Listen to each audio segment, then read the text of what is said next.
પ્રવાસન ક્ષેત્ર વિકસાવવા માટે રાજ્ય સરકાર પ્રતિબદ્ધ હોય ત્યારે વન્ય પ્રાણીઓ માટે સાસણ ગીર સોમનાથનું વધુ મહત્વ હોય છે।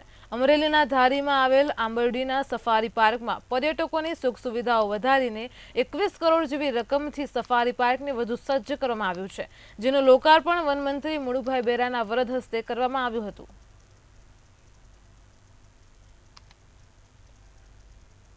20 કરોડ રૂપિયાના કામો પૂર્ણ થતાં એનું લોકાર્પણ થયું છે। પ્રવાસીઓ જે હવે આંબરડી જંગલ સફારી પાર્કમાં આવશે એના માટેની વિવિધ સુવિધાઓ અહીં ઉપલબ્ધ કરાવવામાં આવી છે। આજે અહીંના બધા જ સ્થાનિક આગેવાનો, માન્ય સાંસદ સભ્યશ્રી, ધારાસભ્યશ્રીઓ, નાયબ મુખ્ય દંડકશ્રી અને જિલ્લા પંચાયતના પ્રમુખ, તાલુકા પંચાયત, જિલ્લા પંચાયતના હોદ્દેદારો અને સંગઠનના હોદ્દેદારો ને અહીંયા વિશાળ સંખ્યામાં ઉપસ્થિત લોકોની હાજરીમાં આ આંબરડી સફારી પાર્કના પહેલા તબક્કાનું જે કામ પૂર્ણ થયું છે